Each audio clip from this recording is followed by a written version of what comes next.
Welcome, welcome one and all. My name is Heran Sarak Abrahan. I'm Deputy Director of the Office on African Affairs. And on behalf of myself, my staff, our director, and our agency, we bid you welcome to our very first ever Youth Connection, Young African ConneXions Annual Summit and our Mandela Service Day. It's the first time we're doing it. We're committed to doing it every year, and we're super excited that you're here to celebrate the launching with us. I also want to wish our Muslim brothers and sisters Eid Mubarak. I hear it's not quite time to break fast, but thank you for joining us today as well.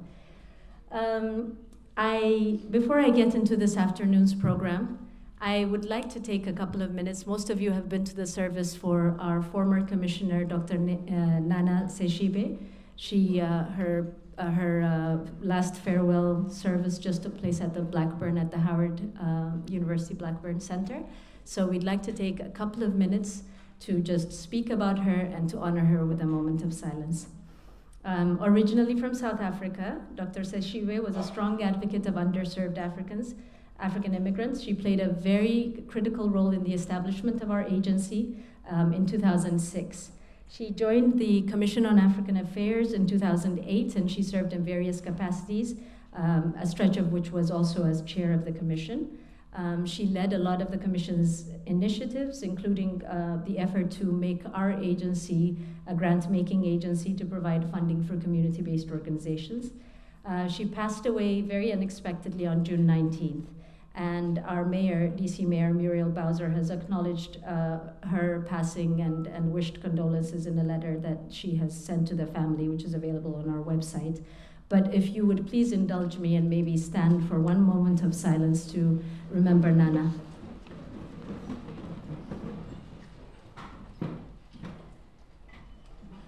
I'd like to really acknowledge our director, Mamadou Samba, who hit the ground running in January, and we've been running ever since, which is a good thing because it's a small staff, but we're serving a very, very growing community, and we're very passionate about what we do. So our director and our staff, our community affairs liaison person, Bezawit Manne, who you may have met at the reception desk, and our amazing interns. We cannot do half of what we do without them. Earlier this summer, we had an Ethiopian intern named Goshu Walde, who was a part of the Mandela Washington Fellows in Syracuse. He was here for a few weeks to work at our office. And then we have amazing other interns, Fatoumata Konde, Yusuf Bandagu, Joel Itonga, Tife Adetunji, Busola Fajulo, and Tanya Dongamae. They've worked tirelessly, and they hail from as far away as Guinea, Ghana, Congo, Ethiopia, Nigeria, and Chad. And I'm doing this for a purpose, just so you get a sense of the diversity of our communities. The languages they speak: Twi, Hausa, Busanga, Amharic, Arabic, Yoruba, Lingala, and French. And they really do, in many ways, embody the diversity of our community here. It is a great strength, we think, the diversity that we have, and we work as a team, we function as a family. So my big thanks to our staff and our director. Now's a good time for a hand.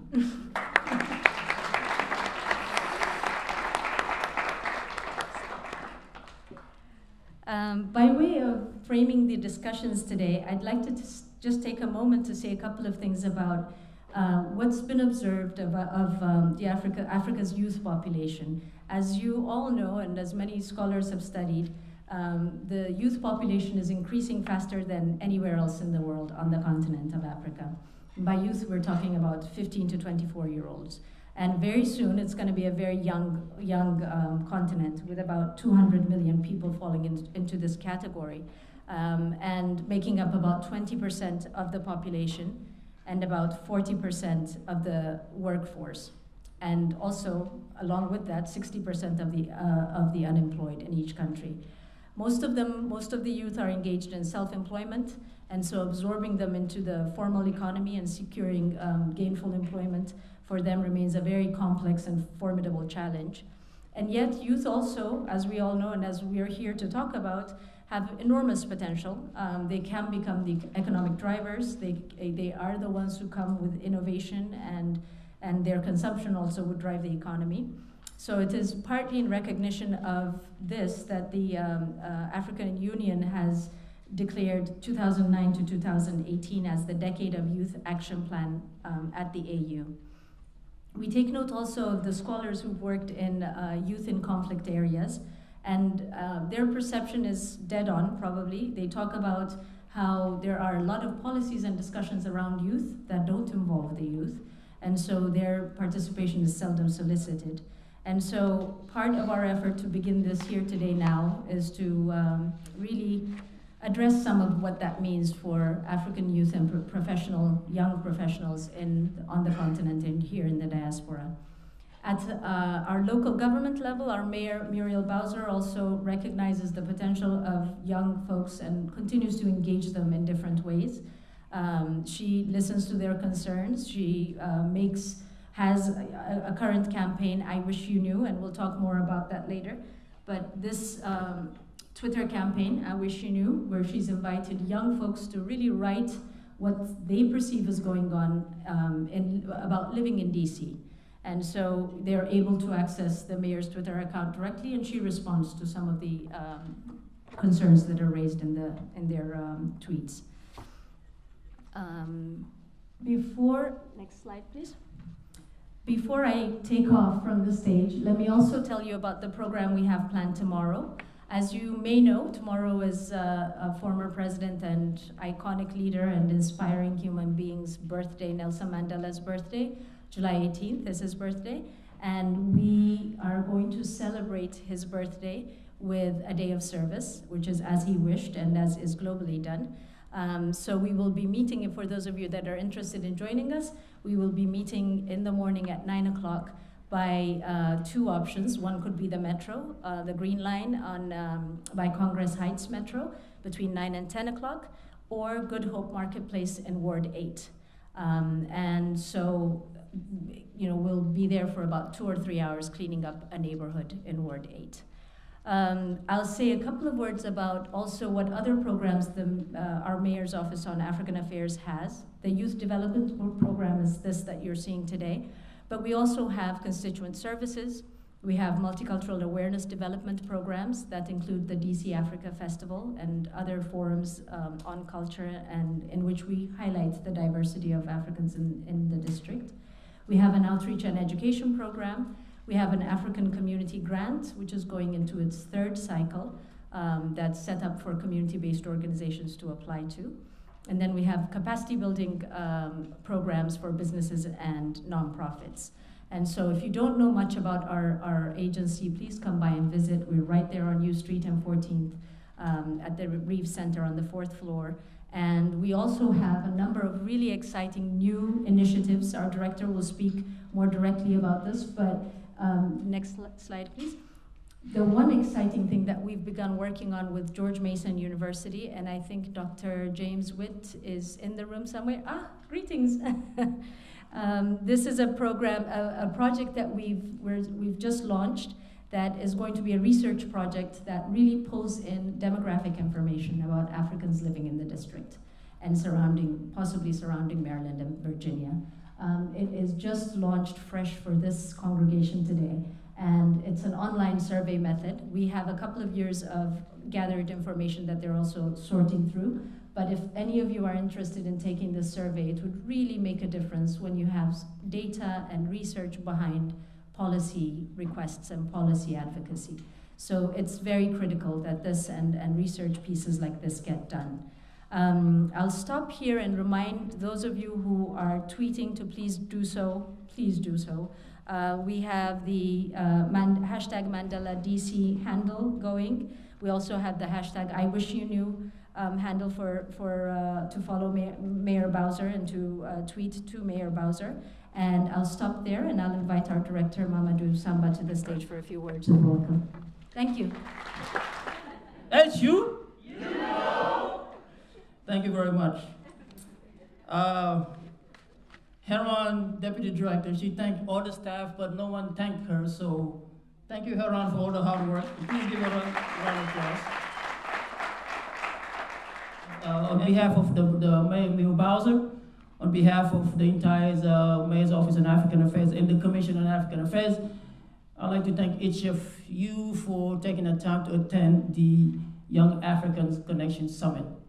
I also like to recognize Ward 1 Council Member Bria Nadeau. Bria, would you stand up, please? Anything that happens here, she is responsible. So make sure that you behave. It is truly a great pleasure for me to welcome you, everybody, the panelists, the Mandela Washington Fellows, and all the speakers for this great event. But I'd like to also recognize, I know we have several representations from embassies, and obviously Congresswoman Eleanor Holmes Norton and her staff, and all the dignitaries, all the friends, and all the advocates of the African immigrant communities. So this summit really aims to create a platform for exchange and promote the creation of linkages between ourselves and peer-to-peer interaction and discussions around topics such as leadership, public service, community engagement, and really to promote volunteerism in the African immigrant communities. This effort really wouldn't be possible without the great support of Howard University. Dr. Anthony Wuto, who's actually traveling today, Dr. Linda Akwai, who's, I understand, is getting married as we speak right now in New York. That's why she couldn't attend. And obviously, my friend and brother, Geronimo Augusto, I saw him somewhere earlier, who's been really a great supporter of this program. But I also like to thank all sister government agencies, including the Mayor's Office of the Clean City, Serve DC, Metropolitan Police Department, the Fire and EMS Services, and the Department of Recreations. There are currently 1.6 million African immigrants living in the United States. And this group remains one of the fastest growing immigrant groups. And the fact that Washington, D.C. metropolitan area is the second largest metro area with the largest number of African immigrants is proof that more and more immigrants like me are choosing Washington, D.C. as a top destination choice to live, to work, to open a business, to raise a family, and so on, and to go to Howard University, of course. So it is undeniable that African Americans contribute to the very rich ethnic diversity of the city, the socioeconomic fabric of the Washington, D.C., and where thousands of small businesses have been started and are now operated by African immigrants, which created countless number of jobs, invested in housing, and I know that based on the research that we have, more African immigrants research, 33% in fact have invested in home mortgage loan here in Washington, D.C., which is more than New York and Los Angeles combined, which means that African immigrants are obviously here to stay. We also remain very competitive in many industries, the hospitality, healthcare, cosmetology, the hair braiding industry, which has helped put many people like me to college to get an education. So it is important for us to increase engagement in our community, to strengthen community relations, which is one of the main goals of the Office on African Affairs this year and the next couple of years. So by way of this summit, we are inviting ourselves to cross-professional debates, intercultural exchanges, and collective reflections on leadership, public service, technology, innovation, community development, and the myriads of ways that we each can contribute to improving the lives of African immigrants in the United States and in Washington, D.C.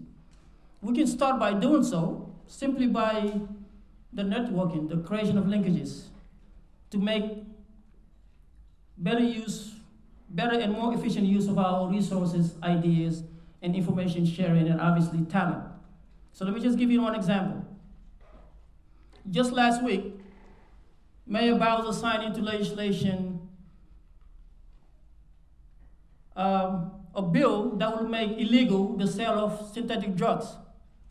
These are the incenses, some bath salt, and some other street bands, would make this illegal, which have contributed to the spike of crime the past few weeks in the district.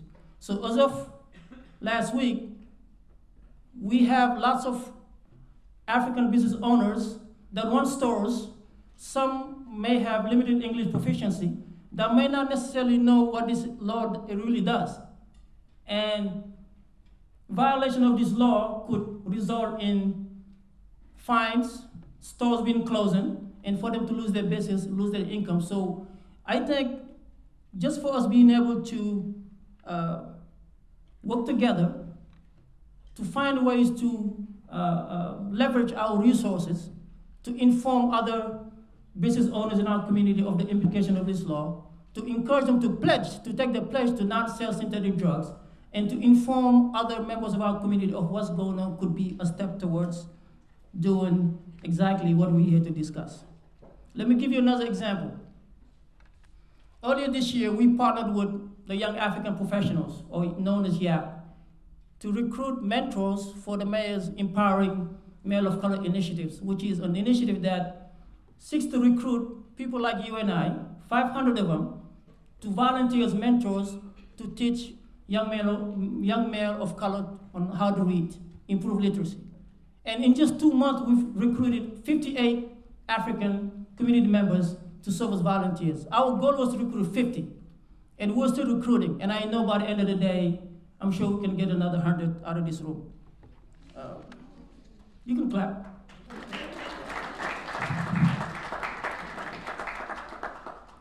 Obviously, the Young African ConneXions Summit will be followed by the Mandela Day of Service tomorrow, like Hiran just mentioned.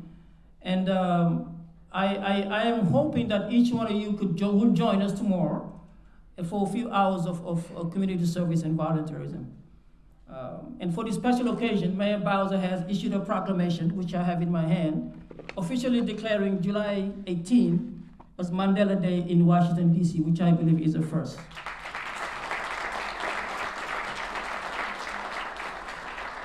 Which I will read to you, and it's also available on our website, and we can also give anybody copies who wants it. The proclamation states that whereas Nelson Mandela has been an anti-apartheid crusader, international peacemaker, and a prominent figure in the fight for freedom in his native country of South Africa.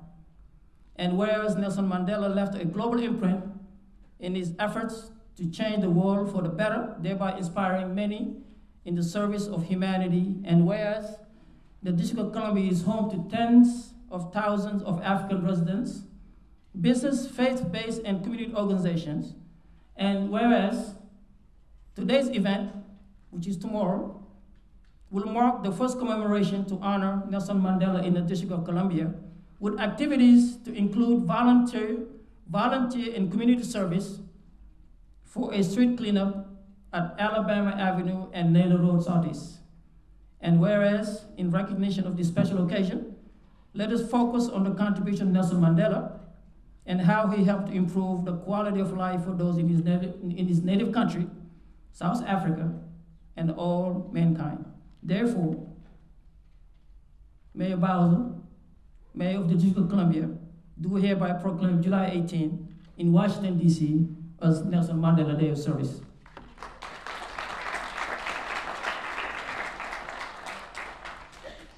We hope you will join us tomorrow. So, our first speaker is, her bio was so long, it took me 2 days to read it. I have to cut it down some little bit.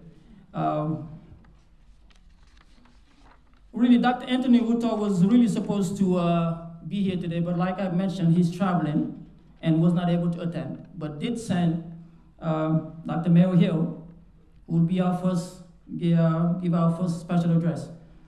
Dr. Hill has served as the interim dean for the College of Nursing and Allied Health Services, associate dean for the Division of Nursing, and interim director of nursing service at Howard University. She was formerly the dean and professor of School of Nursing at Alcorn State University, and served as executive director of the Southwest Mississippi Healthcare Area Health Education Center.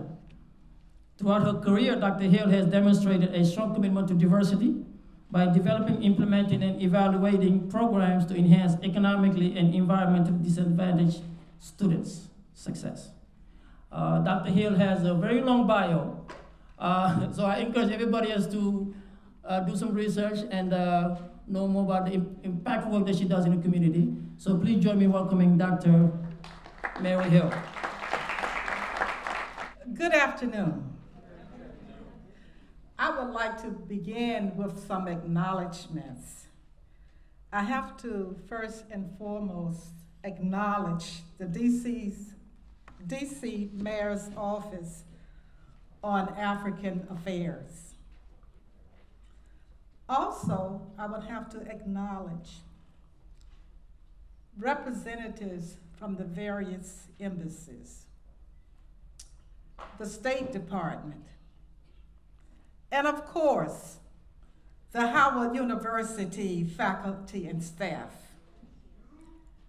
You have worked hard to ensure an excellent learning experience for the Mandela Washington Fellows here at Howard University. President Wayne Frederick, who is also Program Director for the Howard University Mandela Fellows Program, and Provost Anthony Wuto, Co-Program Director, are not able to join you this afternoon because of prior commitments. However, it is indeed an honor for me to stand in for the President and the Provost and share a few comments with this esteemed audience and trailblazing group, the 2015 Mandela Washington Fellows for Young African Leaders.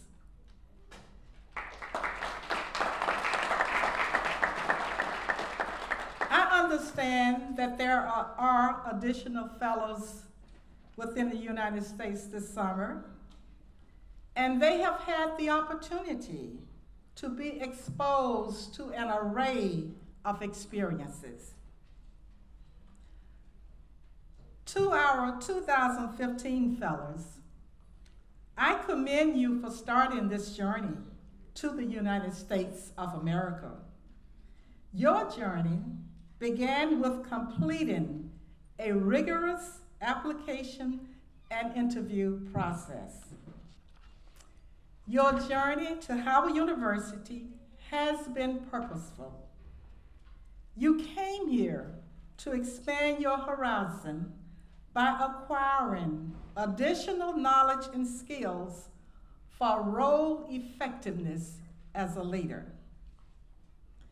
It has been our responsibility as the host institution, as well as other U.S. host institutions, to design and implement academic programs that not only challenge you, but also inspire and empower you. At Howard University, your leadership development has taken place over several weeks in which you engaged in an academic and leadership institute with the focus on policy management. And you acquired a variety of excellent experiences in a variety of organizations, and to name a few, the DC government and the United States government. Although this institute comes to an end, the mentoring and network must continue because they play a critical role in ongoing development and your continued success as a leader.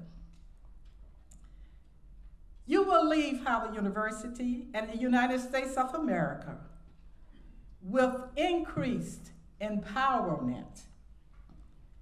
Empowerment is a strong skill set to have, because when you are empowered, you have the ability to transcend self and others to achieve individual and organizational goals.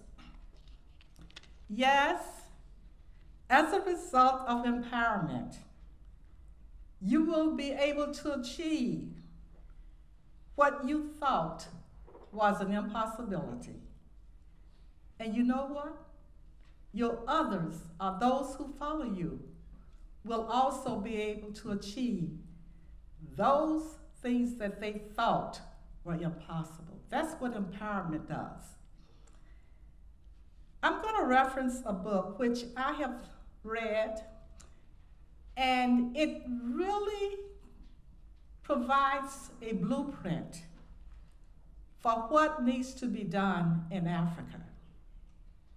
The book is entitled Emerging Africa: How the Global Economist's Last Frontier Can Prosper and Matter. This book was written by Dr. Kinsley Macaulay. He was the former deputy director of the Central Bank of Nigeria, and I met him when I was in Nigeria. And he told me he had this book coming out, and he said, I'm going to have a book signing in the US at the embassy, and I want you to come. So sure enough, he emailed me in November, gave me the date of the book signing, and I attended. But what Dr. Macaulay clearly identifies, or he really outlines, Africa's quest for economic growth in a globalized world with a paradigm shift perspective on the continent's future. So I say to our young leaders, if you have not read this book already, I encourage you to do so, because it's definitely a blueprint, or it clearly outlines what we have to do together globally in order to transcend Africa to a higher level. Africa is the new frontier. It's the new frontier, believe it. It is a frontier with limitless opportunities. Africa is indeed a continent on the rise, and one with a very, very bright future. Therefore, as a Mandela Washington Fellow for Young African Leaders, don't forget your charge. And before I move to the charge, I just want to share a few things that we need to do. We need to build well-equipped schools. And those of us in the United States, the money is good that we send, but we need some in-kind service sometimes rather than the cash. We need to remove the barriers that hamper access for Africans, particularly for them to become involved with global trade. Because I've been there, I've seen the creativity, I've seen the goods that you produce. And we need to eliminate those barriers so that we can have an increase in global trade. And lastly, we need to ensure, those of us that work in Africa, and those of you who have come here for experience, we need to ensure sustainability of the programs that we start. Back to the young African leaders, your charge, according to President Obama, as he shared at the 2014 Mandela Fellows Summit, your charge is to leave behind for the next generation and the generation after that. You want to leave behind an Africa that is strong, vibrant, prosperous, and that ascends on the world stage. Thank you.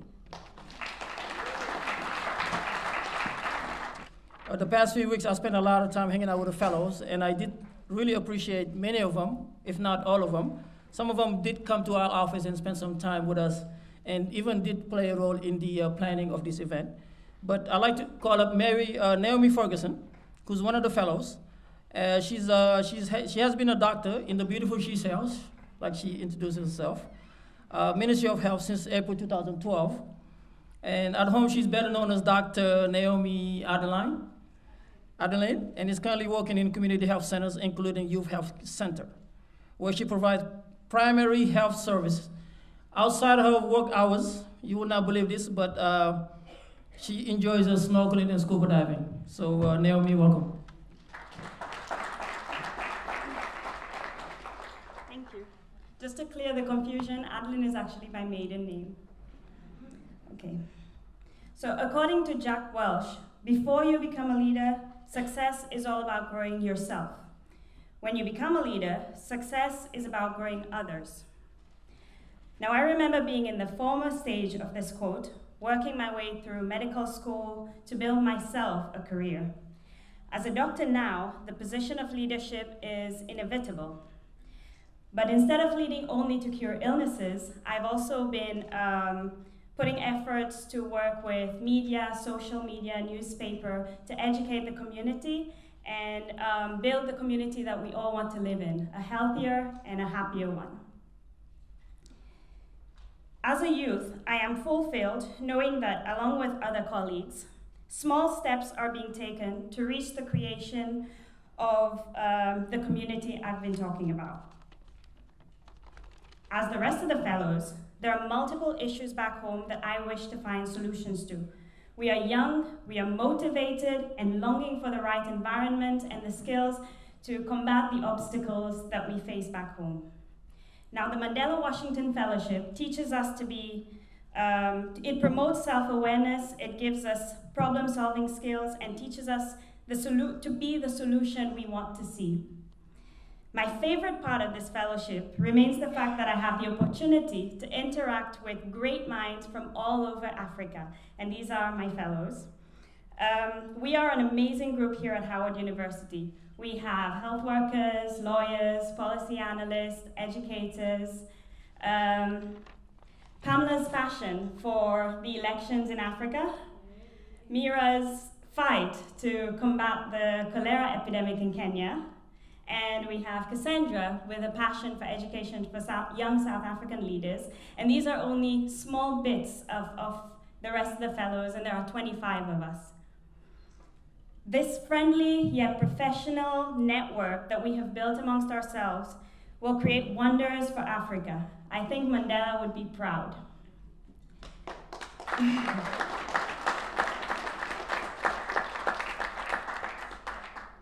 Great leaders understand that having a network with diversity is a source for solutions, because you have other people who are thinking differently from the way you think, like looking at the different facets of the same gem. There is no doubt that Africa's future is in the hands of the youth. We make up 60% of the whole African population. So we as Africans have a long way to go, but I will tell you this. We are not defined by the absence of weakness. Rather, we are defined by the clear strengths that we have. This is just the beginning of a big change for Africa. Watch this space. Thank you. I don't know about you, but she said a few things that are worth tweeting, if you haven't done so already. Thank you very much, Naomi. Our next speaker, Excellency M.J.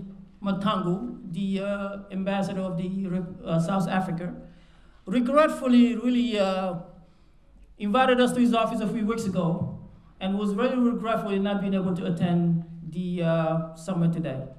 But his speech will be delivered by Deputy Chief of Mission Nowetu. but who I understand was also in Canada, but cut her trip short to be here today. But he did send us a video message, which we'd like to play for you before we call her. I am Mninwa Mahlangu, the ambassador of South Africa to the United States. Allow me, ladies and gentlemen, to thank you for attending the Young African Annual Summit. You are attending this summit to exchange the ideas and your views that will build the capacity of your leadership in the future. Please make use of this opportunity, learn, so that you build that capacity. We need you for the future. South Africa has held African Diaspora Summit in 2012, May 22 to 25. The heads of states have seen it fit that these dialogues must continue so that we can sustain this type of a training and such dialogues to continue. I am also happy that you are recognizing the birthday of Mr. Nelson Mandela, the 18th of July. You will all remember that this day was announced by the United Nations to be an International Mandela Day. And our President Mandela did not want this to be a holiday, but rather to pay service to the people as we are leaders and show the people that we are hard at work. Remember, Mandela had spent 67 years struggling for a democratic country in South Africa. Out of the 67 years, he only wanted us to use 67 minutes to give service to the communities that we are living in. I have been informed that you are all going to roll your sleeves and work in your communities, cleaning the streets and cleaning the workplace markets so that you pay the service to the people. And I want to say to you, have a lovely day and have a good summit. Enjoy it. Thank you. Bye-bye now. Noetu Luti is the Deputy Chief of Mission at the South African Embassy and has served as a diplomat in the Republic of Turkey and Canada. She played a major role in politics during the United Democratic Front periods between the 1980s and in East London. In East London, when liberation movement was unbanned in 1990, she participated in the ANC diplomatic training in Malaysia and Norway. She received further training in India for the 12th Senior Diplomatic and Professional course in International Economic Relations. Please welcome to the stage, Noetu Luti. Good evening, everybody. I have a challenge, I'm short, so I was just trying to check if you're gonna hear me. Program Director, Mr. Mamadou Samba, who doesn't accept no for an answer. Because I was supposed to be elsewhere, but I ended up being here because of his pressure. But also I thank the Office of the Mayor and the Howard University. And I couldn't say no because also Howard is our partner. Let me acknowledge the previous speakers who spoke so well about Africa. I don't know what we can say. We didn't know that we have champions about Africa. And Africa is rising. I would also like to acknowledge the previous young fellow which spoke so well. And the excellencies and members of the diplomatic corps that are here, distinguished guests, ladies and gentlemen. Allow me first to extend greetings from our ambassador who have just spoken to you. He wanted to be here, but because of other commitments, he had to travel. It is an honor for me to speak to you, especially to the young fellows. Young fellows, you have to excel. You've got a great name. Mandela, Washington. Can I speak without it? No. Sorry.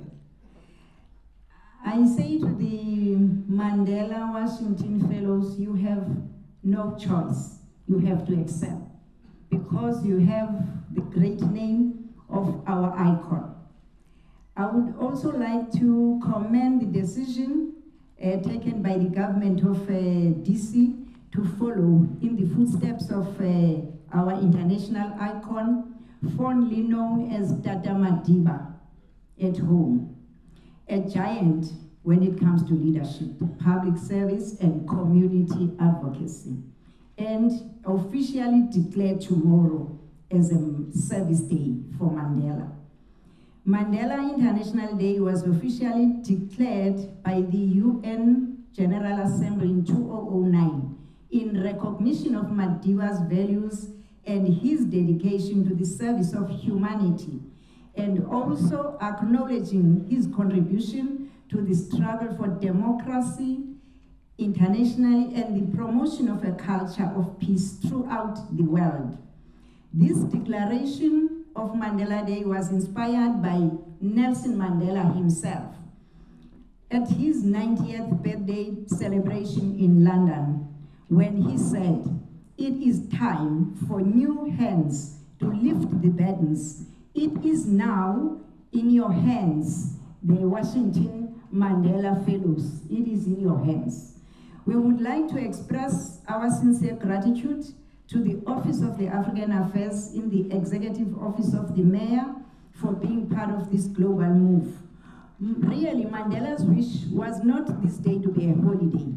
It was this day to be a service day, but not only for the 18th of July. You must make every day a Mandela Day.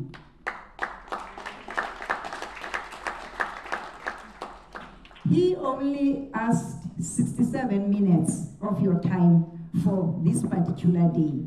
Because of the years, 67 years, he spent fighting for democracy, for not only for South Africa, for all of us.